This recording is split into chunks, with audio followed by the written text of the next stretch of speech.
El contenido de este espacio no reemplaza el acompañamiento, diagnóstico ni tratamiento profesional de ninguna condición médica, psicológica o educativa. Los relatos compartidos por nuestros invitados han sido narrados bajo su propia voluntad y desde sus experiencias personales. Hola a todos y todas, yo soy Cristian Miranda y este es el quinto episodio de Monarca el Podcast. Gracias a ustedes por sintonizarlos. Recuerden seguirnos en Instagram, en Spotify, en YouTube, en TikTok, bueno, en todas las redes como Monarca Raya Piso Podcast. Hoy con una historia muy bonita, una historia desde la estrella Antioquia. Y bueno, vamos a conocer la historia de Samuel desde la voz de su madre. Esto es Monarca el Podcast.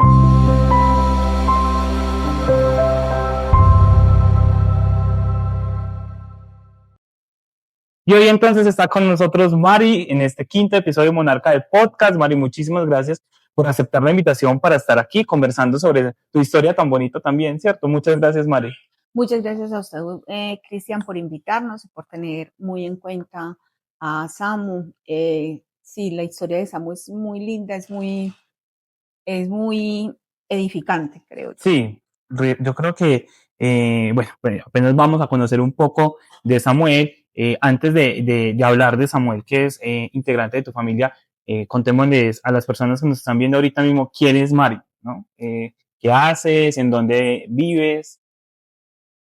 Bueno, Mari, eh, mi nombre es Maribel Castaño, vivo acá en La Estrella, en un sectorcito que se llama San José Muy Charro, es el sector, el lugarcito donde vivo es el lugarcito más alto y se llama Meleguindo. Meleguindo. Es uno de los lugares más antiguos, es una de las vereditas más antiguas que tiene La Estrella. ¿Ya hace cuánto estás viviendo en Meleguindo? Uy, toda la vida. Toda la vida, ¿viste? Toda la vida, toda la vida.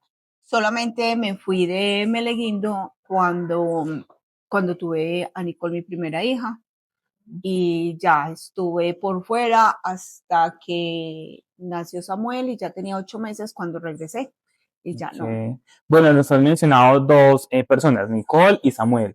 ¿Ellos son quienes conforman tu familia o hay otras personas que también están allí dentro de ese vínculo familiar? No, mi núcleo familiar en sí somos nosotros tres, Nicole, Samuel y yo. Sí vivimos con alguien más porque vivimos en una casa familiar, la casa era de los abuelos. Entonces, en el primer piso, pues viven mis hermanas y una sobrina. Pero mi núcleo familiar en sí es Nicole y Samuel solamente. Ok. Em, Sabemos que Samuel tiene un diagnóstico, ¿cierto? Y que yo creo que el diagnóstico de Samu te ha permitido construirte como mujer, construido como mamá también, ¿cierto?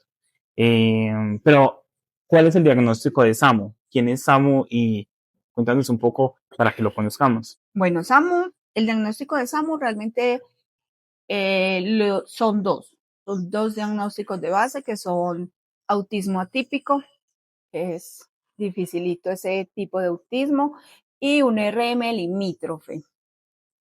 O sea, está dentro de los niveles, hay como unos porcentajes para determinar si una persona tiene RM o no lo tiene. Pero Samuel está en todo el límite, entonces no podemos decir ni lo uno ni lo otro. No sé si nos puedes dejar un poco más claro para las personas que no conocen el diagnóstico, el segundo, que bueno, el autismo yo creo que es un concepto ya un poco más conocido, un poco más generalizado, aunque sea atípico en este caso, pero el segundo diagnóstico, ¿qué nos puedes contar de él Bueno, exactamente? el segundo diagnóstico es como una especie de retraso, ¿Qué? como un retraso que no está especificado porque no, o sea, los niveles, el porcentaje del que hablamos no le da en las pruebas neuropsicológicas, no da para determinar si realmente tiene un retraso leve o no lo tiene porque está en el límite. Entonces, por decir algo, de un 100%, que son los porcentajes, él está en el 50%. Ni está para atrás, ni está para adelante. De hecho, es un niño súper inteligente. El diagnóstico que más se le nota es el autismo. Por ninguna parte se le ve pues como si realmente tuviera un retraso. la inteligencia y la capacidad memorística que tiene Samuel es impresionante. Entonces, uno dice, ¿cómo va a tener un retraso si este niño tan supremamente inteligente y tan emotivo, tan lindo que es? No sé. Sí, Mari, bueno, ¿cuál fue ese detonante en la infancia que, bueno, que ustedes dijeron, aquí pasa algo con Samu, ¿cierto? Y vamos a evaluarlo y demás, o cómo fue ese anuncio del diagnóstico, cómo se enteraron de que había un diagnóstico en Samu. Se enfermó, Samu se enfermó. De hecho, era muy inquieto en el vientre. Yo me atrevo a Okay. decir que en el vientre Samuel no durmió mucho, ¿no? De hecho, yo creo que nada. Siempre estaba en constante movimiento, yo era sentada en una silla así y eran tantos los movimientos de él y tan fuerte que me movía y corría a la silla. O sea, yo era sentada y él cuando se movía corría a la silla. Pero al nacer a los 10, 18 meses, a los 18 meses se me enferma, le dio una fiebre muy alta y el niño, debido a que era tan inquieto, porque de 6 meses él rodaba, él no gateaba, sino que rodaba sobre la cama o algo, entonces se me caía mucho. Entonces, yo siempre lo tenía que colocar en el suelo. Entonces él rodaba hasta donde hubiera algo y con las manitos tumbaba lo que fuera, o sea, era demasiado Inquieto desde inquieto, bebé. era inquieto desde bebé. Y cuando se me enferma, el niño se quedó muy quieto, no hacía necedades, no rodaba en la cama. Y yo, bueno, ¿qué pasa? Yo, como toda mamá, yo, bueno, una fiebrecita. De pronto es algo que se puede curar acá en la casa. Yo le hice lo que todas las mamás hacemos. Bueno, que le Los saqué remedios caseritos, las sí, los medias remedios, quemaditas. el algodoncito debajo del brazo, bueno, todo. Cuando vi que no le pasaba y el niño era quieto, porque era tanta la fiebre que el niño lo sentaba y él se iba, se caía. Entonces yo no, ya esto es malo. Y lo llevé al médico, lo llevé al especialista, me dice el especialista que empezaron a hacerle exámenes, que porque de pronto era una meningococo. Claro. Yo me puse, pues me asusté muchísimo, me puse a llorar y yo, ¿cómo va a ser una meningococo? Pues, o sea, todo lo que hay, todo lo que se dice de la meningitis, de la meningococo, yo lloraba y oraba mucho para que no fuera eso. Y efectivamente, cuando el médico lo revisó, vio que no era meningococo, sino que el niño era demasiado inquieto.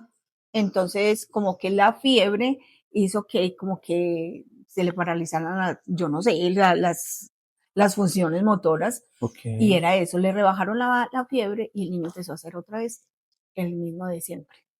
Entonces me dijo, a raíz de eso, me dijo el médico que era mejor que le hiciéramos un examen neuropsicológico. Empezamos a hacerle el examen y lo diagnosticaron con TDAH.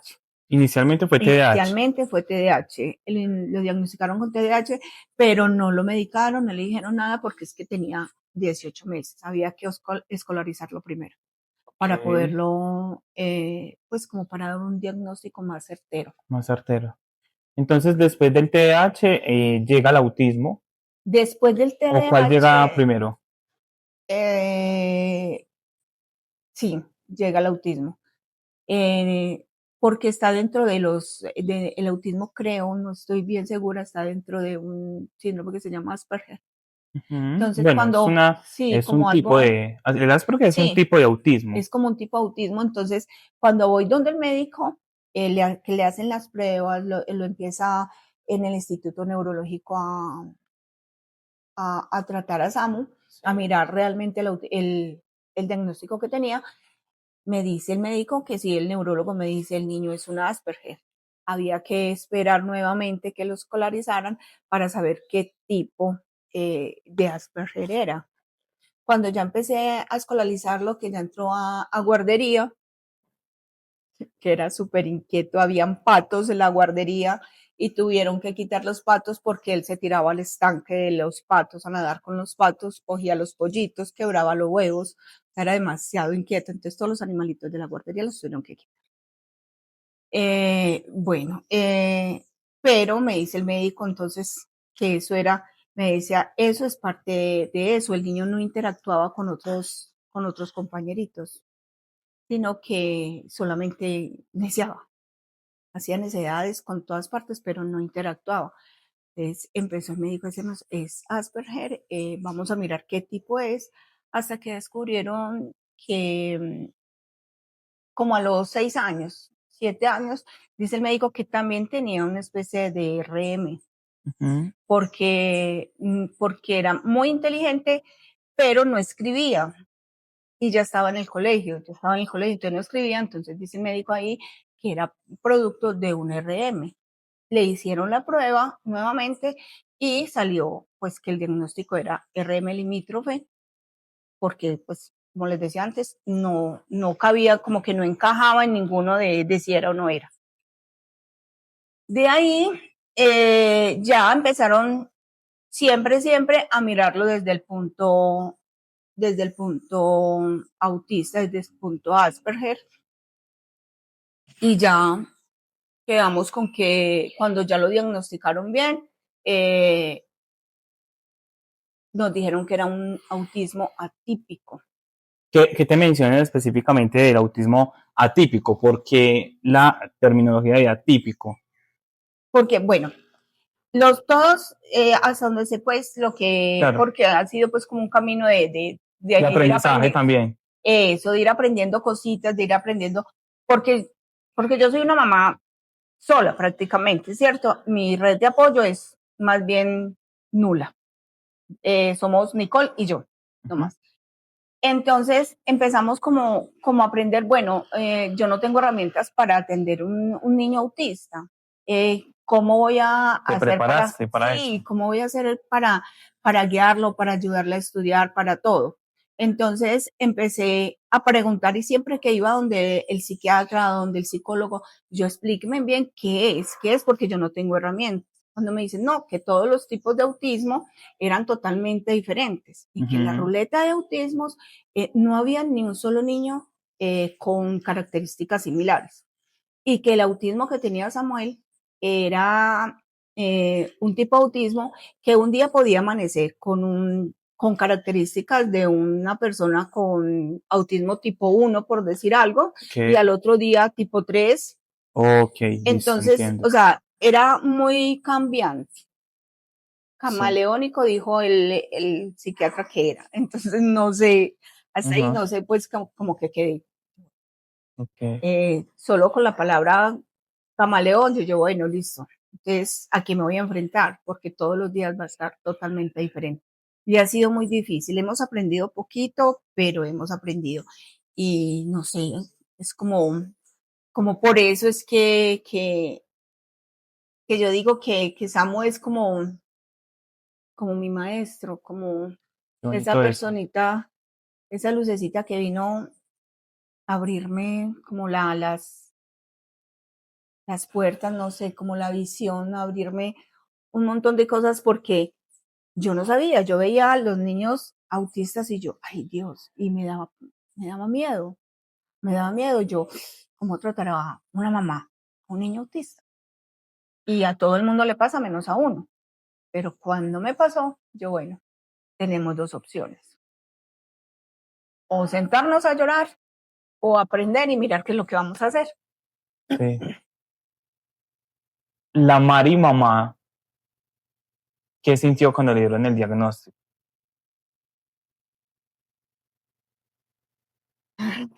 Miedo, mucho miedo. Eso es un baldado de agua fría que yo creo que ninguna mamá quiere. Y más que por uno, por ellos mismos. Porque se le viene a uno cómo lo van a tratar en la escuela, eh, qué vamos a hacer con ellos. Él no entiende, a él le da lo mismo las personas si lo rechazan, si lo aman. A la mamá no.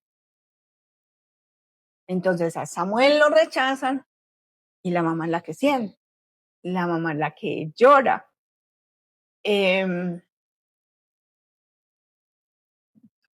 no sé, entonces es difícil, es muy difícil más en una sociedad que, que no es nada tolerante con las personas que tienen diagnósticos, sea cual sea el diagnóstico.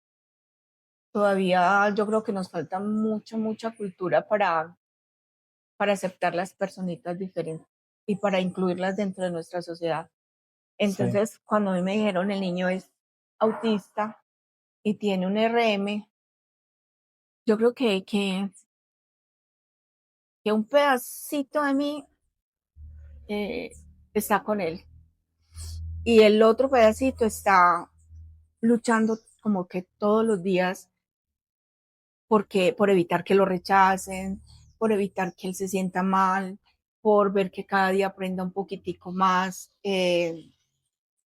por tratar de que se comporte. No sé, es como difícil, como durito, claro. Ahorita como durito para mí. mencionabas, y que entiendo los sentidos de, de, de miedo inicialmente, pero también me decías, Samo es quien me ha enseñado, ¿cierto? Es el que me ha permitido abrir otras puertas, a conocer otros horizontes. ¿Qué te ha enseñado Samo, Mari? Samu es muy noble. Samu tiene una nobleza impresionante.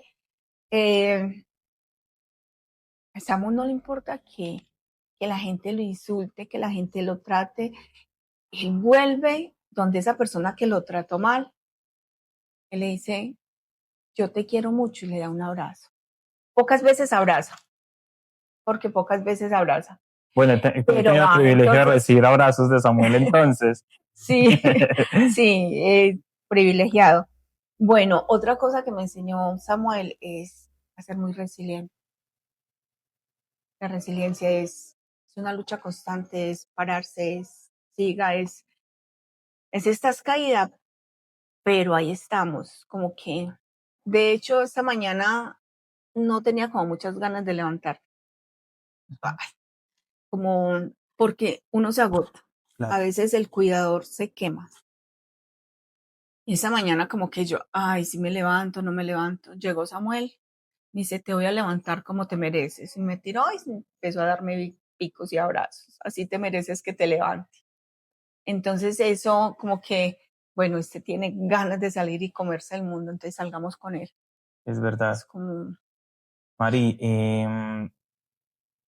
sé que el diagnóstico que llegó a tu familia trajo consigo dificultades, ¿sí? Dificultades sociales, a nivel familiar también, pero no sé si podemos mencionar una de esas dificultades sociales que has encontrado con el diagnóstico de Samuel. el trabajo.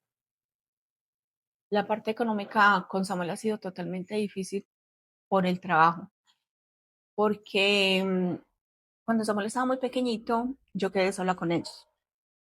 Entonces, yo empiezo a trabajar y es muy difícil porque Samuel, son poquitas las reglas que atiende, ¿cierto? Sí, La persona a la que él le hace caso, la persona de no sé, la que lleva, ¿cómo se llama? ¿Cómo se llama? No sé, la que manda en la la casa, que lidera. la que Ujú. lidera. O sea, para él, la única persona que lidera soy yo, ¿cierto?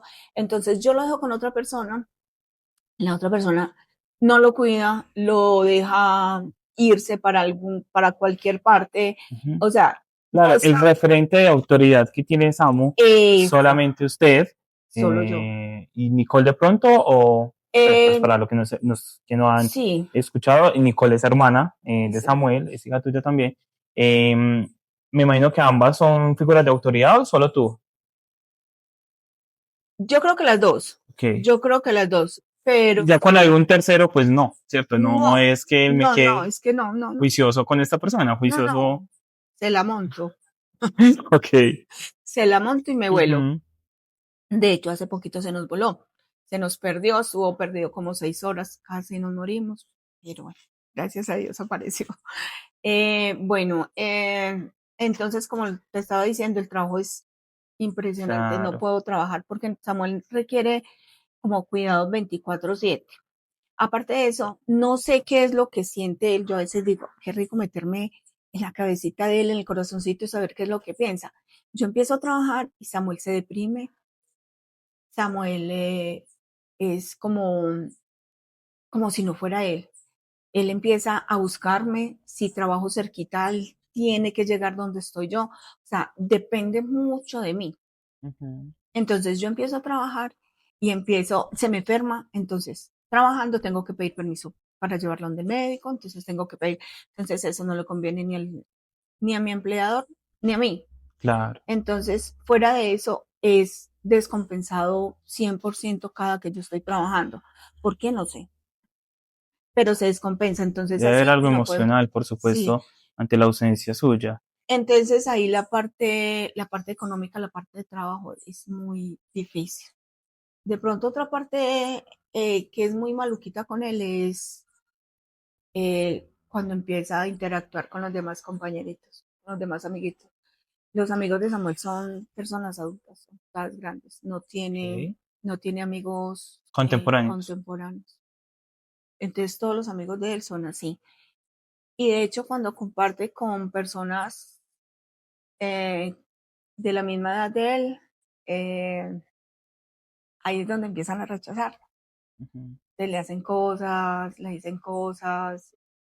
Entonces eso como que, Claro. entonces no, Mari, ¿cómo ves a Samuel en el futuro?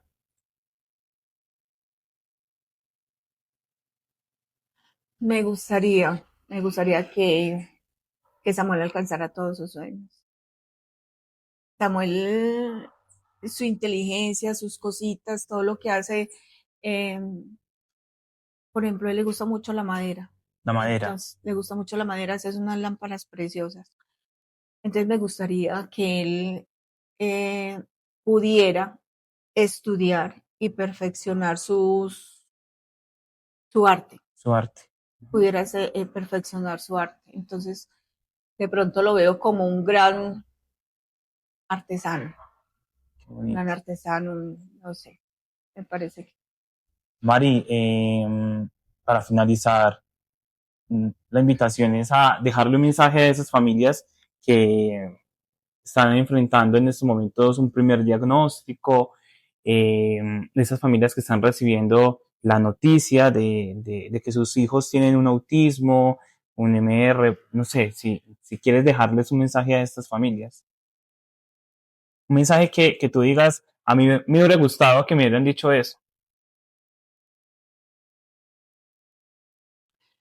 no, el mensaje que les doy es que desde que les den el diagnóstico, desde el mismo instante, eh, abran su corazón y, y piensen, y piensen en que esa personita no llegó para dañarnos la vida o para hacernos más difícil el existir, sino que por el contrario, que esa personita llegó para abrirnos nuevos caminos y que nos abramos y empecemos a aprender sobre el tipo de diagnóstico que tengamos, para que cuando el bebé o la persona empiece a crecer, empiece a necesitar de nosotros, nosotros sepamos cómo estar para ellos. Gracias, Mari. Mari, bueno, se nos agota el tiempo y quiero agradecerte nuevamente por compartirnos este pedacito de la historia, que yo sé que es una historia mucho más grande, ¿cierto? Sí, Habría bastante. muchas cosas más para contar, pero que de una u otra manera esto nos abre, es un abrebocas también a conocer un poco más sobre esos diagnósticos específicamente. Mari, muchísimas gracias. Muchas gracias a usted, Cristian, por haberme invitado, por haberme traído. Eh, no, y nada, y muchas gracias por Samu y muchas gracias por haberme brindado este, este espacio para hablar, porque también es muy, muy importante para mí. Con mucho gusto, Mari. De hecho, es uno de los objetivos precisamente de Monarca el Podcast, poder escuchar esas voces, poder escuchar esos sentires de las diferentes personas que tendremos muchas más historias acá. A ustedes gracias por permanecer hasta el final, por escuchar todo el podcast, todo el capítulo. Vamos a vernos próximamente en nuevos episodios de esto que es Monarca, el podcast.